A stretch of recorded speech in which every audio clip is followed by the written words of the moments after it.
So I had the idea of running the dry signal through my little box here, and what it does is it just allows the dry signal to go through there, and there's some very, very high quality circuitry so that the dry signal is not affected in terms of frequency or phase shift. It's just like a piece of glass to a guitar signal, so it passes straight through, and then what we do is we actually sum the effect, whether it be reverb or delay, in with that perfectly dry signal. And if I just turn off the effect, this is the sound of the guitar. There we go. That's with no effect. Can you hear that? Or shall I put it up a little bit? Yeah, okay. Now as I add in the reverb, you can still hear that original dry signal is preserved. It doesn't get EQ'd or messed up in any way. And the same thing happens when I add the delay signal. So what you've got is a very, very pure signal being passed by the Steelmixer to your amplifier. In fact, the dry signal is just the same as if you didn't have anything there at all. In addition to that, the box also powers up. It's got some little 9-volt supplies which powers up the pedals as well, so you don't have to have a separate power supply. In fact, the idea of the box is you've just got one power supply, does everything on the board. Now, when I was designing the box, I thought, well, this is okay, I've got this thing working, but what would be nice is if I could have some different circuitry arrangements, because some people put their pedals in slightly different positions. So the most common one is that you chain everything together, and so you've got a little switch on here, and if you set that to N, which is normal mode, that mimics the pedals just being chained together, but again preserves the dry signal so it doesn't pass through any of the effects units and gets corrupted.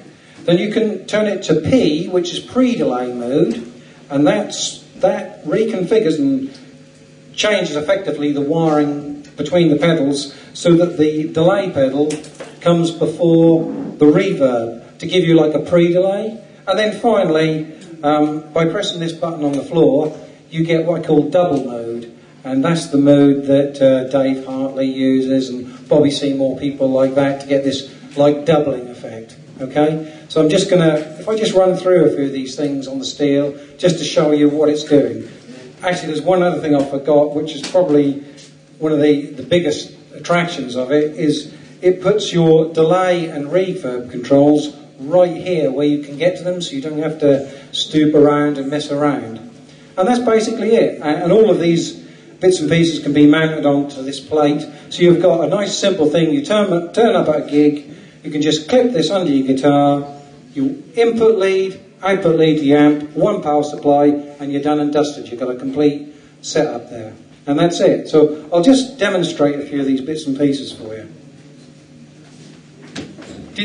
Was that, because I'm not very good at this presenting sort of business, was that sort of understandable, with the Suffolk accent and everything, You talk about signal being corrupted, Mark. I've been corrupted by Sandra. Yeah. I know, I think it ain't the same thing, I know, but carry on, mate. So, that's just the dry signal. Ah, no it's not. This would be... So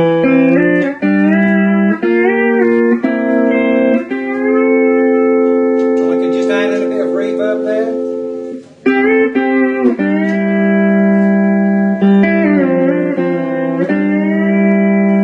And then I can add in my delay here, as much as I like. So I can...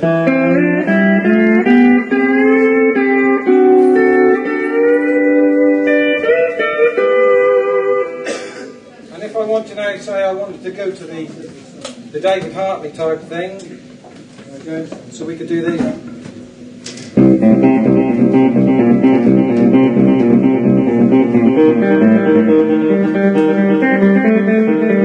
the nice thing about it is you can get that like double effect, and Dave uses that.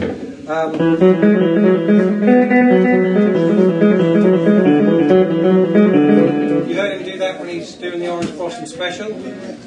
But the beauty of the pedal is that there are some pots on the bottom that allow you to set the levels up, and that's what's really crucial. That's why most people have a hard job using that effect and can't get it because you've got to have all the levels and things set up. Well, the pots on the bottom allow you to tailor the levels for your pedals and tells you how to do it as well in the manual. So, and that's it basically in a nutshell.